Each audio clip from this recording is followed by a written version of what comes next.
It all started on a normal morning, just like any other. I was in the office, typing reports, organizing spreadsheets, and meeting all targets with surgical precision. I was an exemplary employee, dedicated, punctual, always ready to solve problems. For months, I delivered everything they asked of me, and more. My superiors praised my performance, saying that I had a promising future in the company, and I believed it. Until a drugstore test with 2 red lines changed everything. I discovered that I was pregnant. At first, my heart raced with joy, but this happiness was short-lived. As soon as I announced my pregnancy, the atmosphere around me changed completely. The looks on people's faces changed. The tone of conversation changed. And a week later, I was called to an alignment meeting. When I entered the room, the atmosphere already said it all. 3 people sitting down, not a smile on their faces. Restructuring, cost reduction. Unfortunately, your cycle ends here. All said as if it were just another process. But I knew I wasn't being fired for incompetence. I was being punished for being pregnant. Before all this happened, I was a woman who was passionate about my career. I learned to work hard from a very young age. I come from a simple family where every achievement was the result of double the effort. When I got my job at that company, it seemed like everything was finally falling into place. It was a respected multinational with a modern environment, young teams, ambitious goals, the kind of place where you feel like you can grow, that you can build a story. And I was building it. I dedicated myself like never before. I arrived early, left late. I had lunch with my laptop open, and even on weekends, if something came up, I solved it. I did everything without complaining. Not because I felt obligated, but because I truly believed that I was planting my future. I felt that this was my place. My managers always praised my performance. They said I was one of the most proactive professionals on the team. I even led projects even though I was a junior, and I was invited to participate in strategic meetings with areas that were not even part of my role. It was as if the company saw me as a long-term investment, and that motivated me even more. When I completed my first year, I participated in an internal promotion process. I gave presentations, delivered impeccable reports, and received great feedback. The expectation was that I would be promoted soon. I felt like my career was on the rise. I saw myself as a coordinator in a few years, maybe even a manager. I wanted that, and I was going after it with all my might. It was at that moment when everything seemed to be going so well that I discovered I was pregnant. It wasn't something I planned, but it wasn't a shock either. It was a joy, an emotion that's hard to describe, a feeling of butterflies in my stomach, followed by a strange peace, as if something inside me was telling me that it was true, that everything was fine. In the first few days, I hid the news. I wanted to be sure.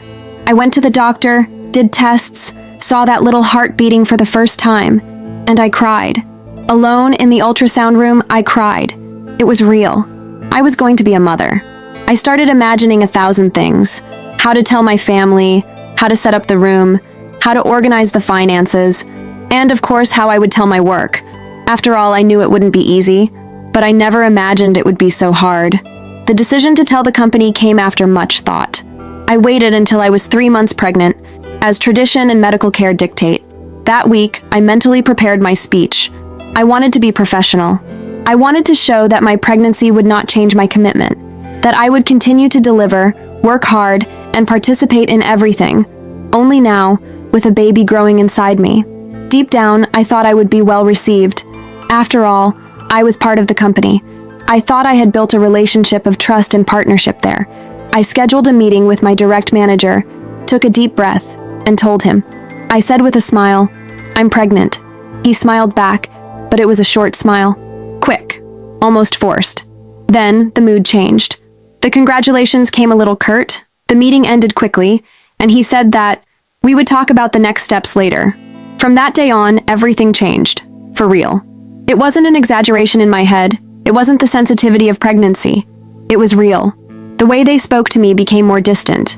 They started excluding me from important meetings, the ones I was always called to first. Projects that were supposed to be mine were passed on to other colleagues. Comments started to appear, ironic smiles, jokes about maternity leave as if I were a burden, a problem ready to explode. I started to feel that, little by little, I was being pushed out, invisible, left aside. But the real blow came a week later, with the email inviting me to a strategy meeting. That vague title that said nothing, but that, deep down, said everything. I entered that room as if I were walking toward a sentence that had already been decided without the right to defend myself. 3 people were sitting there: my direct manager, an HR representative, and a director who barely knew my name. All 3 maintained a neutral, almost cold expression, as if they were there just to follow protocol. I had barely closed the door when I was greeted with carefully rehearsed words, spoken in that robotic tone that tries to sound empathetic, but is completely empty. "We are going through an internal restructuring," they said. "Unfortunately, your position has been impacted by the new team organization."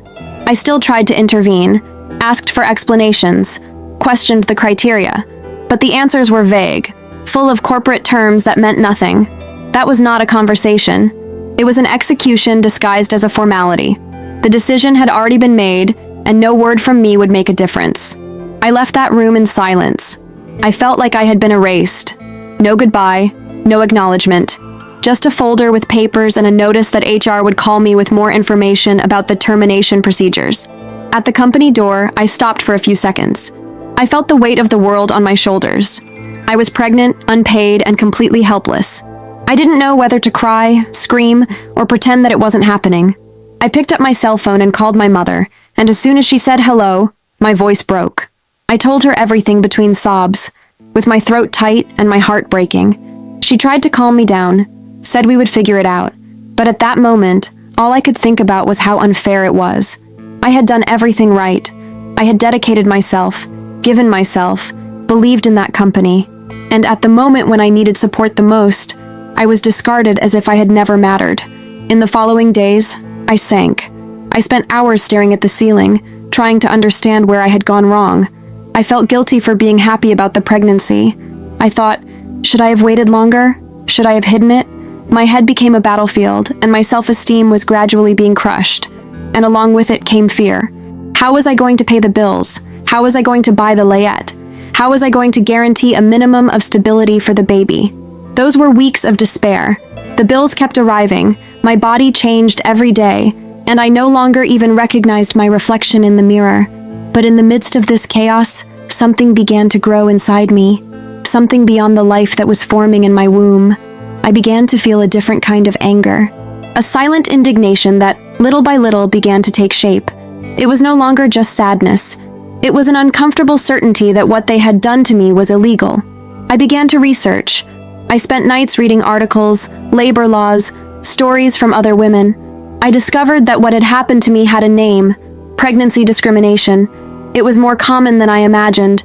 And the worst part, most women kept quiet, accepted it, swallowed it hard for fear of not getting anything more. In the process, I also discovered that there were ways to fight back. I made an appointment with a lawyer who specialized in labor rights. I brought documents, saved conversations, proof of my performance before pregnancy. The lawyer listened carefully. At the end of the conversation, she looked me in the eye and said, "You have a case, and it's not a small one." That rekindled something in me. For the first time in weeks, I felt like maybe I wasn't so alone. We filed a lawsuit, and that was when the real war began. The company defended itself with everything it could. They used technical arguments, distorted facts, and tried to paint me as an unstable professional. I left each hearing drained, but I didn't back down. Every word said against me pushed me even further forward. I thought about the child inside me. I thought about all the other women who had been through the same thing. I thought that if I kept quiet, everything would happen again. I couldn't allow it. Even though I was scared, even though I was tired, I kept going. There were times when discouragement almost won. One of them was when an important witness decided not to testify. He was afraid of losing his job. It was a blow. But the lawyer reminded me, this is the system trying to silence us. If we give up, it wins. So we kept going. We gathered technical evidence, printouts, emails, performance evaluations. Everything was built with patience, strategy, and courage. Justice may be slow, but it moves.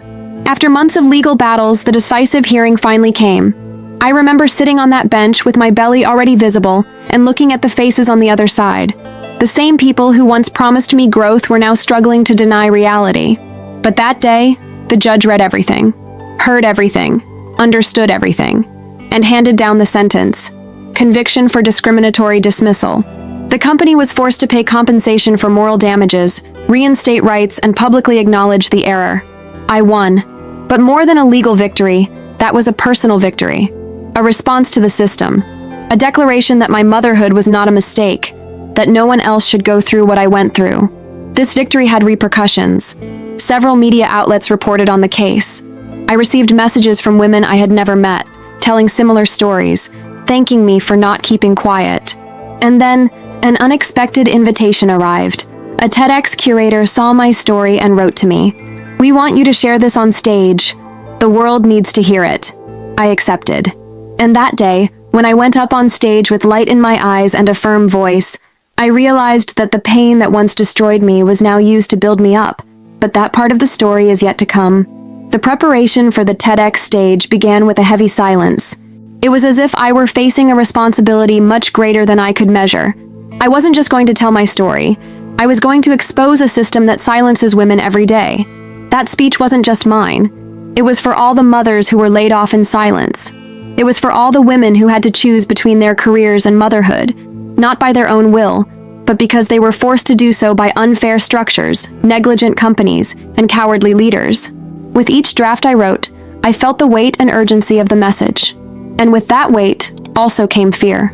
Fear of exposing myself too much, of making mistakes, of not doing justice to the pain that so many others had experienced. But there was something stronger than fear, the need to speak. I knew that if I didn't say it out loud, everything I had experienced would just be another forgotten statistic. I spent weeks rehearsing alone.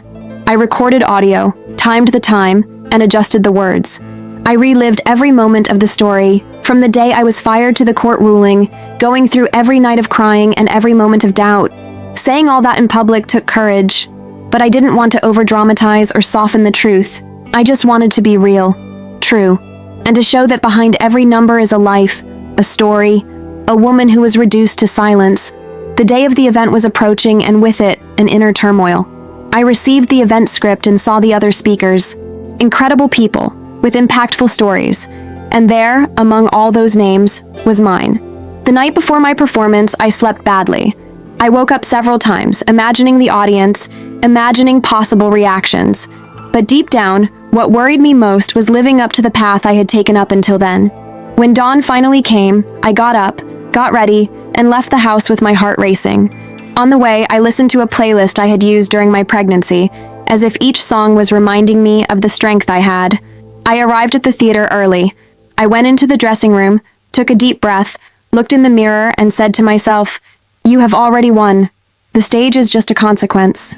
When it was time for me to speak, the event coordinator led me backstage.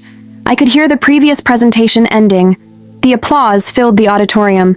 A minute later, my name was announced. I walked to the center of the stage with my hands freezing, my heart in my throat and my soul ready to open up. The light blinded me a little, but I could see the outlines of the audience. Attentive eyes, curious people. And then I began. I told my story from the beginning, with the calm of someone who has relived life and the firmness of someone who has overcome. I spoke of the joy of discovering I was pregnant, the coldness of the dismissal meeting, the terror of the first days of uncertainty, the legal battle, the victory. But the most impactful moment wasn't what I said, it was what I saw. In the middle of the audience, a few rows ahead, there were faces I knew very well. It was him, the manager who had fired me, and next to him, another executive from the company. It took me a second to process it. I hadn't expected them to be there.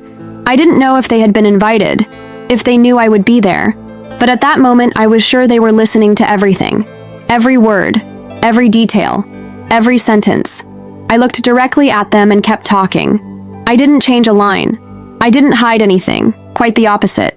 Their presence gave me even more strength. With each paragraph, with each memory said out loud, I felt a weight lift from my body. I spoke of fear. I spoke of shame. I spoke of injustice. But I also spoke of turning the tables, of the courage to face the system, of the importance of transforming pain into movement. I told how my story led me to guide other women, to study more, to participate in legal support groups. I told how I received messages from mothers saying that, after hearing my story, they found the courage to sue abusive companies, that they would no longer keep quiet.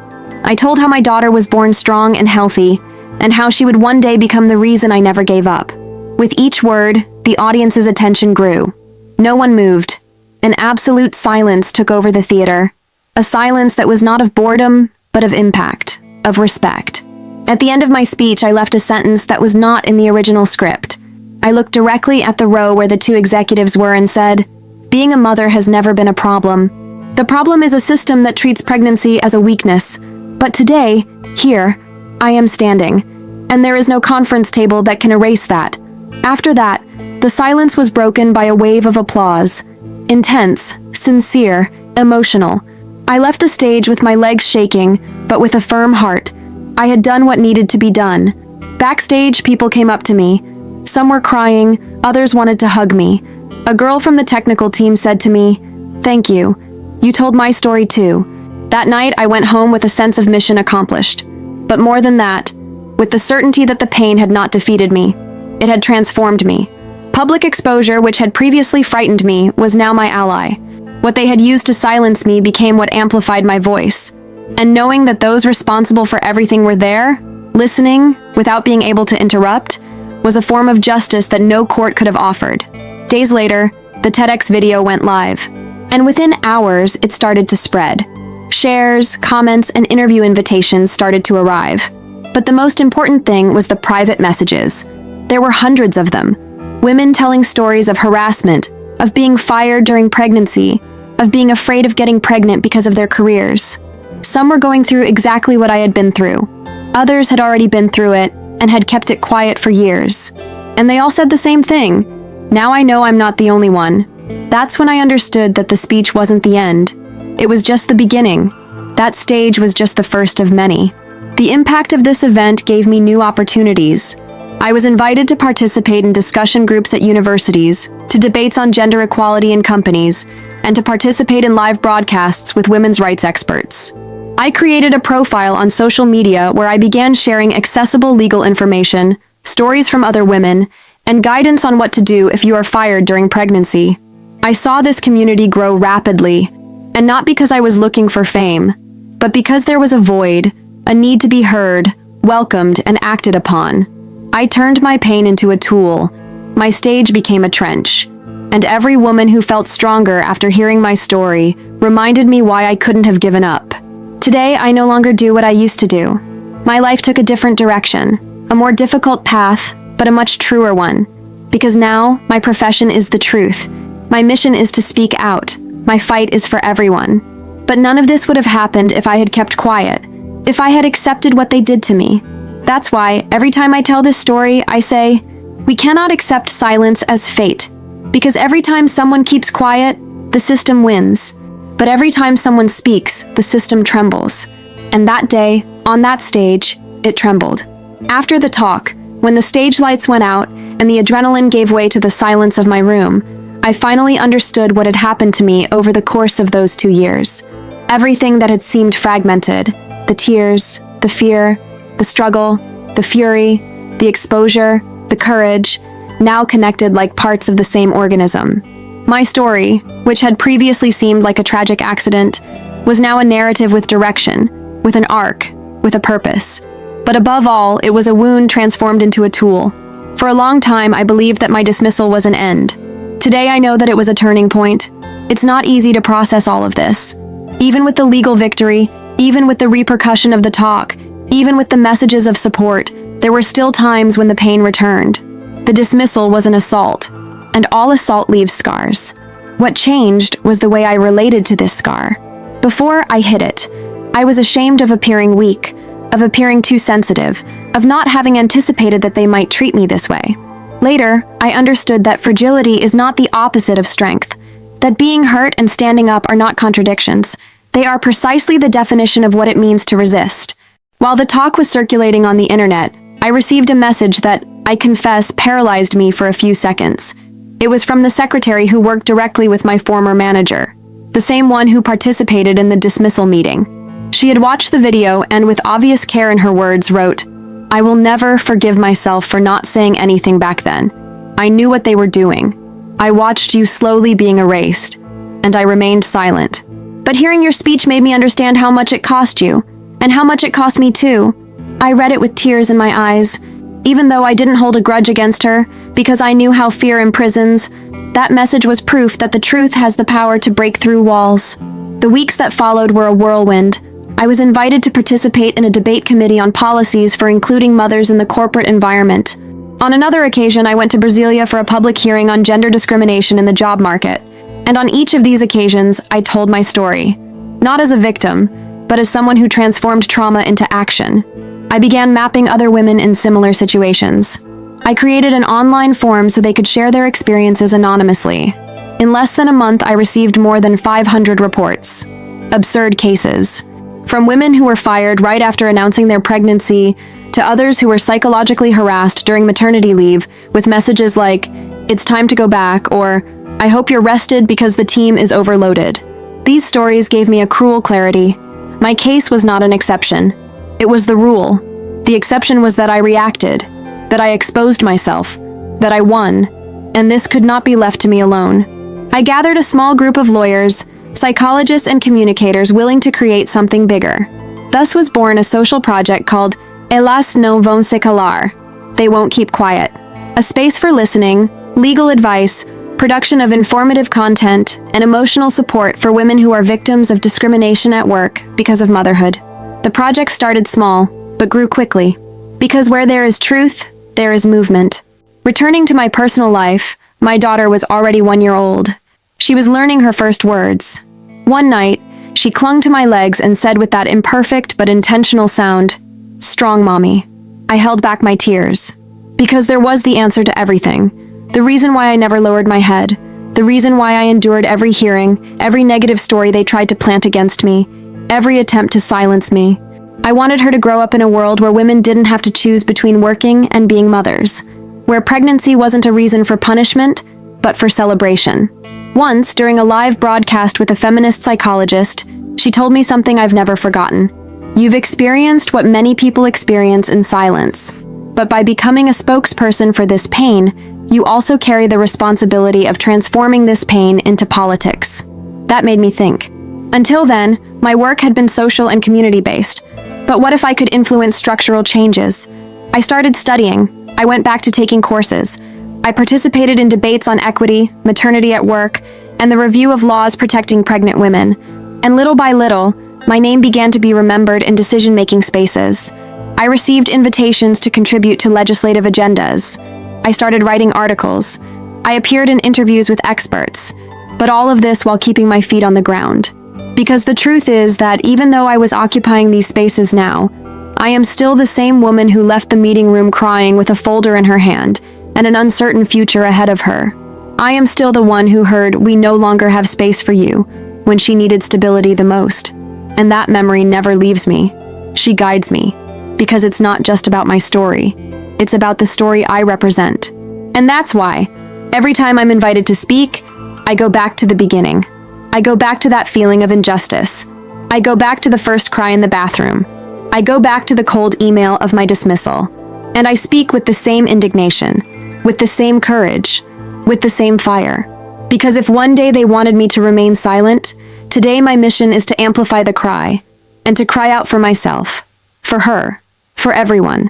All of this made me understand something that no company, no leadership, and no system will ever erase. There is no greater power than a woman who refuses to be silenced. As my voice echoed through conference rooms, social media videos, and institutional events, I began to notice a new kind of look coming from people. It was no longer the look of pity I received when I was fired while pregnant. It was also no longer the indifferent look of the silent witnesses who watched me be erased without lifting a finger. It was a look of respect. And more than that, it was the look of someone who recognized authority in someone who did not come from a high position, nor from a lineage of influence, but from raw and real experience. What made me heard now was not a title, not a diploma, not a position. It was truth. And truth, when spoken with courage, does not ask for permission. It enters and changes everything. It was in this scenario that an unexpected situation occurred. A new business project, from a diversity consultancy that provided services to the very company that had fired me, contacted me. The invitation was clear. They were reformulating their internal policies on gender equality and maternity and would like to hear from me. My name had been suggested by people who had watched the TEDx talk and by legal professionals who had followed my process. The proposal was simple and, at the same time, symbolic. To sit at the same table where, years ago, they decided to erase me. Now not as a subordinate employee, but as a guest consultant. I felt my stomach turn at the idea. But I also knew that it was no longer about wounded pride. It was about occupying spaces. It was about showing with my presence that the time for silence was over. I accepted the invitation, and weeks later, I walked into that building again. The same lobby, the same elevator, the same slippery floor that I once walked through with tears in my eyes. But this time it was different. I was carrying a folder, yes, but not a termination folder. It was a folder with guidelines, proposals for welcoming policies, data on retaining female talent, reporting protocols, models of good practices applied in other companies. I entered the meeting room and was greeted by a visibly uncomfortable group. Some didn't know where to put their hands. Others avoided eye contact, but I wasn't there to comfort them. I was there to present solutions. And that's what I did, point by point, firmly, without arrogance, but with the authority of someone who knows every stage of the pain that those measures were intended to avoid. When I finished, silence filled the room. The same silence that surrounded me when I was fired, but now with a different weight. A weight of recognition.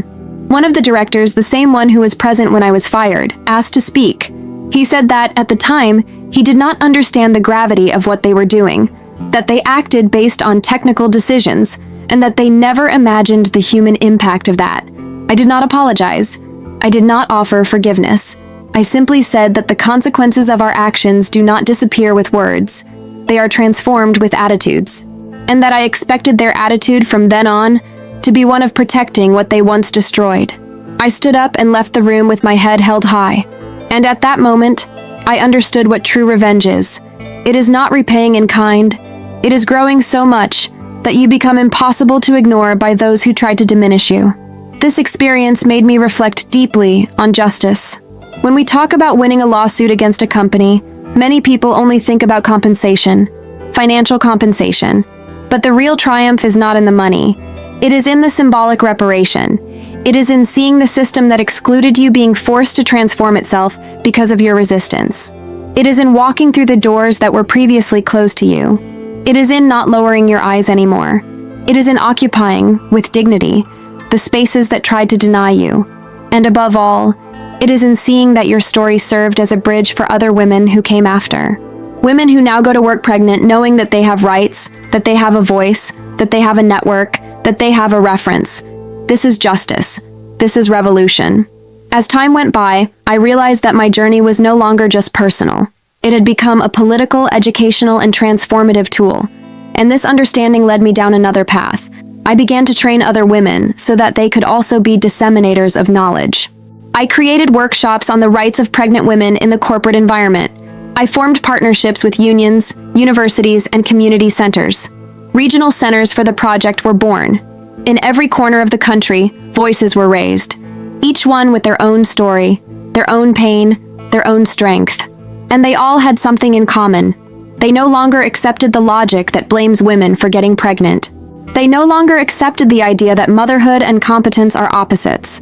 They no longer accepted being discarded. It was then that the greatest lesson of this entire journey became clear to me. I didn't just fight to be heard. I fought so that no one would have to shout so much to be respected anymore. What motivated me, deep down, was not just moral revenge against the company. It was the hope that, one day, my daughter will grow up in a world where getting pregnant is not a professional risk. In a world where companies see motherhood as a natural part of life, and not as an obstacle. In a world where being a woman doesn't mean starting your career having to prove twice as much in order to receive half as much. That's the world I keep fighting for. Not with anger, but with purpose. Because today I understand that winning is not just about receiving a favorable sentence. Winning is about transforming pain into action. It is about not allowing anyone to erase you. It is about taking back what they tried to take from you. Dignity, respect, voice. And most importantly, it is about ensuring that this achievement is not isolated, that it paves the way, that it inspires, that it provokes change, that it creates a new standard. Winning is about leaving marks, not those of pain, but those of transformation. And that is what moves me every day. There was a moment, After everything that had happened, when I found myself standing in front of the mirror, observing not the reflection of my body, but the reflection of time, what I saw there was not just an older, more mature, more scarred woman. It was a reconstructed woman. Someone who had gone through a type of pain that cannot be cured with painkillers, that does not disappear with time, but that reorganizes itself within us as part of who we have become. Because the truth is that no woman emerges unscathed from a process like this. Injustice has the power to pierce the skin, the heart, the bones, but it also has the ability to light an internal fire that, once lit, never goes out. I became, unintentionally, a breaking point, a line between before and after. And with that came the awareness that it is not enough to win on your own. You have to win for everyone. It was with this idea in mind that I began to structure an ongoing program to support women who were victims of pregnancy discrimination. We already had the legal basis, the informative content, and the space to listen. But the most important thing was missing: autonomy.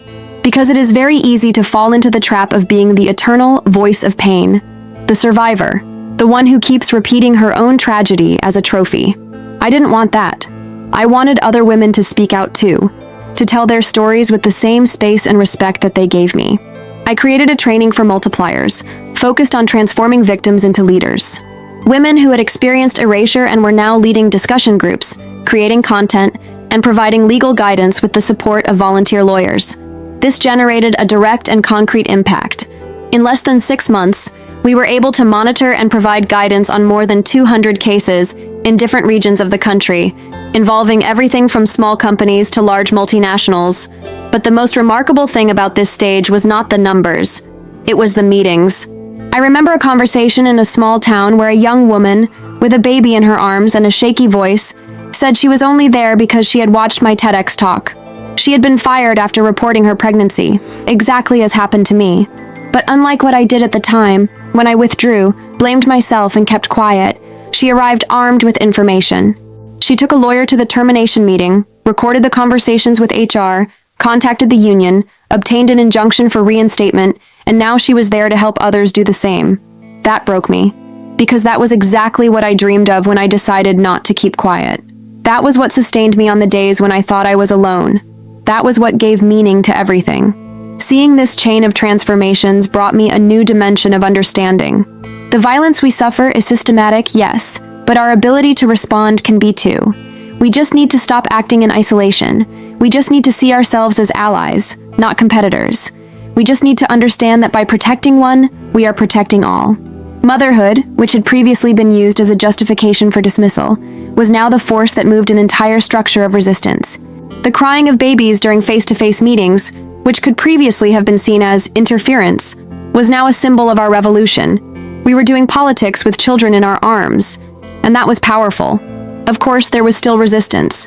Companies that ignored our proposals, managers who hid behind speeches of neutrality, politicians who treated the issue as a minor issue or personal drama. But we learned to respond strategically. We gradually gained space in the traditional media. Columnists began to address the topic in more depth. Experts cited our project in academic articles.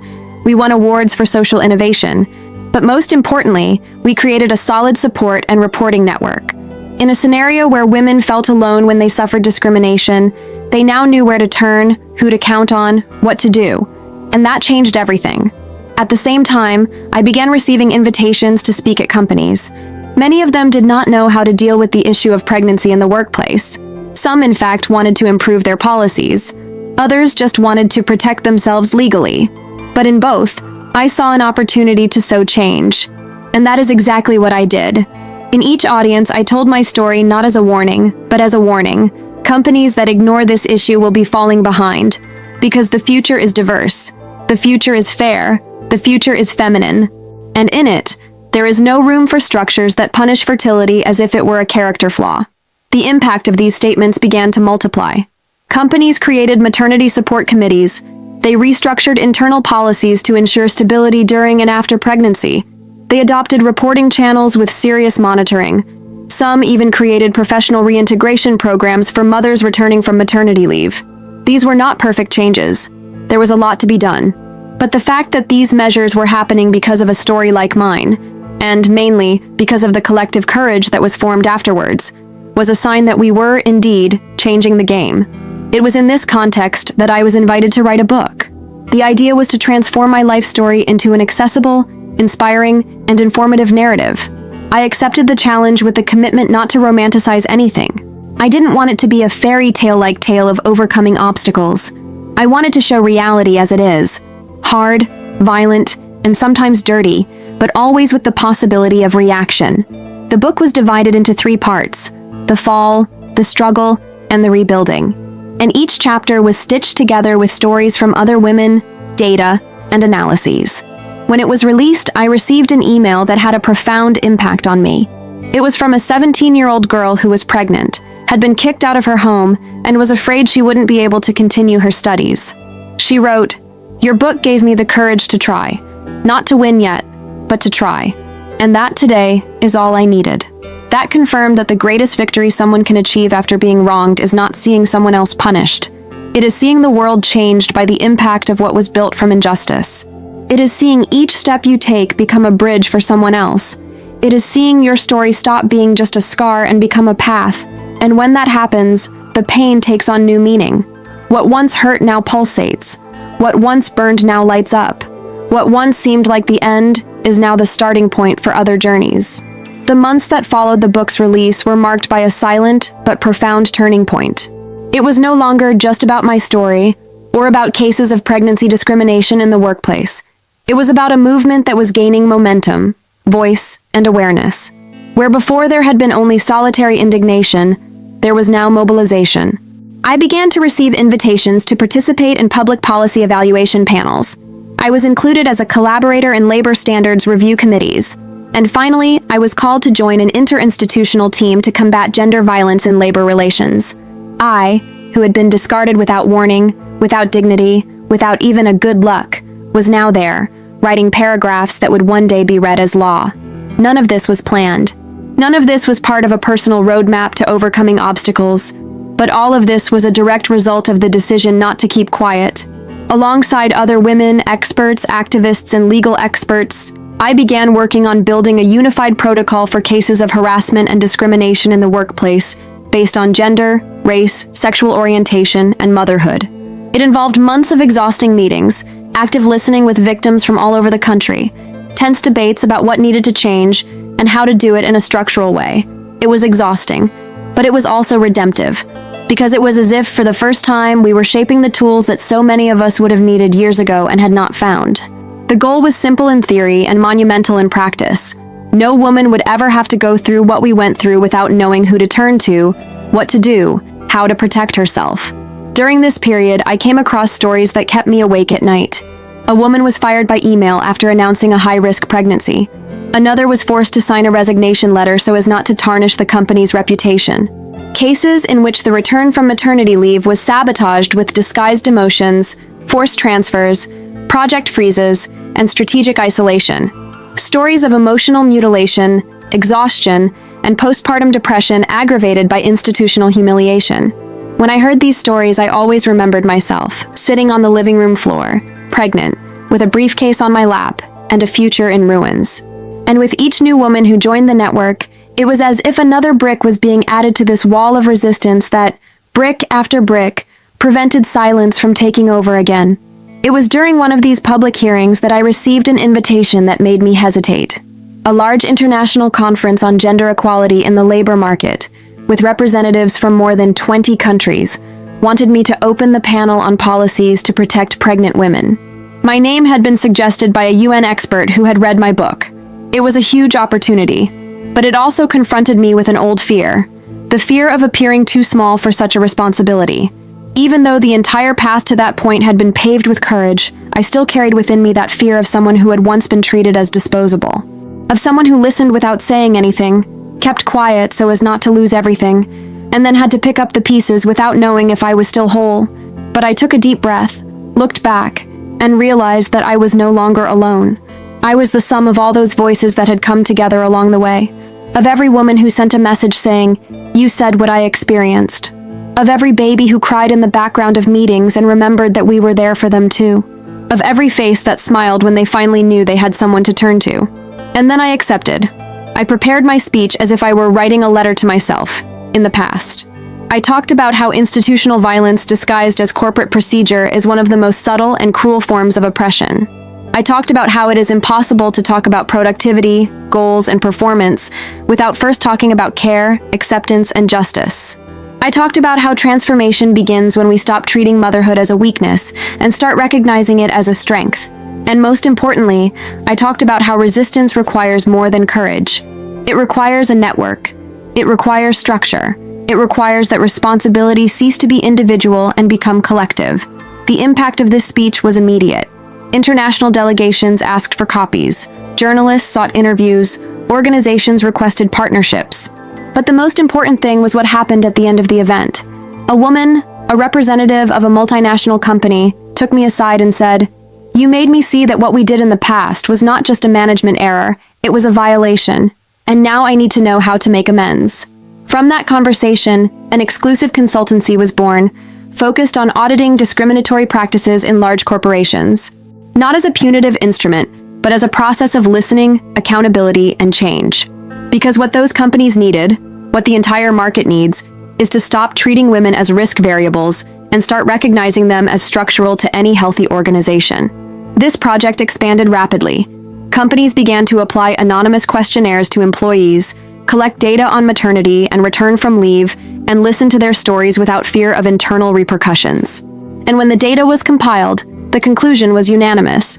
Most companies punished, directly or indirectly, women who decided to become mothers, whether through pressure to postpone pregnancy, marginalization after childbirth, or veiled jokes during pregnancy. And this was scandalous. But at the same time, it brought to light the urgency of rebuilding. And this rebuilding required more than good intentions. It required action. In the midst of all this, my daughter was growing up. At 2 years old, I was beginning to understand some things about the world around me. One day, she saw me leaving the house with a suitcase and asked if I was going to talk about being a strong mom again. That broke me. Because she was seeing from an early age that strength is not in not falling, but in getting up. That dignity is not negotiable. That truth has a price, but also power. And that being a woman often means carrying the world on your shoulders without losing the sweetness in your eyes. I saw myself in her. And in her, I saw all of us.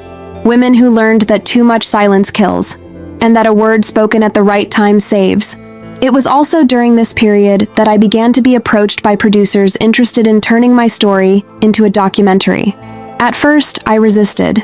I was afraid of overexposure, of the sensationalist use of pain. But I realized that, if done responsibly, it could be another tool for transformation. The project was approved with a mostly female team. Screenwriters, directors, researchers, women who understood, not through theory but through experience, what it all meant. We spent months collecting stories, revisiting documents from the legal process, reconstructing the timeline, and when the first cut was ready, I watched it in silence. At the end, I cried, not because I relived the pain, but because I saw how much it had become strength, and, more than that, how much it had stopped being just mine. The documentary was shown in a packed auditorium on a cold June night, where each person present had a personal reason for being there. Some were activists, others were legal professionals, and many were mothers. There were also young women, college students, who had watched the trailer on social media and felt called to listen more. Next to me, sitting in the front row, was my daughter, now with her hair down, her eyes attentive, and her small hands holding mine. She wouldn't understand everything that was going to be said there, of course, but she was present. And presence, at that moment, was more than enough. As the documentary unfolded on the screen, the audience's reactions ranged from complete silence, sighs, murmurs of indignation, and tears in their eyes. I wasn't looking at the screen. I was looking at the people, because that was the measure of the impact. With each story, each piece of information exposed, each detail of my journey, it was as if the pain of one person connected with the pain of another. And from this interweaving, a new type of understanding was born, that violence against women in the corporate environment is not an isolated episode. It is a cultural phenomenon, and it needs to be addressed as such. At the end of the screening, there was a moment of open speech. The microphone was passed around the audience, and the testimonies that followed were as powerful as the film itself. A nurse said she had been removed from her job after reporting bullying during her pregnancy. A teacher said she spent years hiding her motherhood in the selection processes for fear of being dismissed. A young intern revealed that she heard from a manager that he would not hire women of childbearing age. Each of these statements was a piece of the same puzzle. And there, in those public confessions, the true power of the documentary emerged. It was not about me. It was about us. It was about the possibility that for the first time, many women would see themselves represented in a space where they could be heard. It was about collectivizing trauma and transforming testimony into a tool. In the days that followed, the documentary toured universities, cultural centers, companies, and unions. We were invited to film festivals focusing on human rights. At each screening, there was a roundtable discussion. At each roundtable, new stories. And with each new story, more fuel to continue. There was no turning back. What began as a personal injustice had become an entire field of political, legal, social, and symbolic confrontation. And I was no longer just a protagonist. I was a mediator, an organizer, a bridge between what is lived in silence and what is shouted out in public. The movement grew autonomously. New groups were formed in other cities, led by women who felt inspired by the project. And this was the greatest proof that the strength of a story does not lie in its singularity, but in the way it spreads and becomes the basis for others. At one of the screenings, a teenager came up to me. She was 14 years old and was accompanied by her mother. She said she wanted to do a school project on the subject of the documentary. She asked me for references, materials, articles. I gave her everything I had, and before leaving, she looked at me and said, "I want the world to treat women better when I grow up." That touched me more than any award, because it was there, in that planted seed, that the future resided. A future where we would no longer need to tell these stories because they simply would not happen. Where our daughters would not be punished for getting pregnant, for wanting to balance career and family, for dreaming of occupying positions of power without having to choose between motherhood and dignity. At that point, I began to understand the importance of documenting the journey, of transforming into memory what the system tried to erase. I began to organize a digital collection with all the materials that were produced throughout the journey. Reports, interviews, videos, articles, audios, live broadcasts, testimonials. I wanted any woman looking for references to find a path in the future. I wanted the record to exist not only to remember, but to teach, because structures are only sustained by ignorance and forgetfulness. And when we have memory and information, they begin to crumble. I created a website that brought together all this content for free, and it quickly became a virtual meeting point for women from all over the country. We received messages daily of thanks, complaints, requests for help. It was non-stop work, but essential. During this process, I received a new invitation. This time, it was not to give a lecture or to present the documentary. It was an invitation to be part of the board of an international women's rights organization, a position that required high-level political articulation, participation in multilateral forums, frequent travel, and an enormous symbolic burden. I thought long and hard before accepting. I thought about the time away from my daughter, the emotional demands, the responsibility, but I also thought about the opportunity to further expand our struggle. And I accepted, because every space we occupy is one less space in the hands of silence. Because every decision-making table that welcomes a woman who has already been marginalized is a break in the cycle of exclusion. From then on, I began to work on another level. Negotiations with state leaders, negotiations for international treaties, meetings with entities that, in their bureaucratic coldness, often forget the real pain behind the statistics.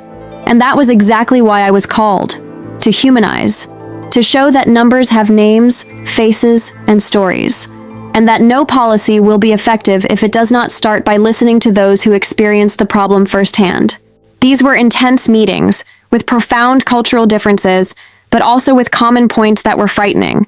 Because the truth is that, in practically all countries, women still need to justify their existence. They still need to prove that they can do it.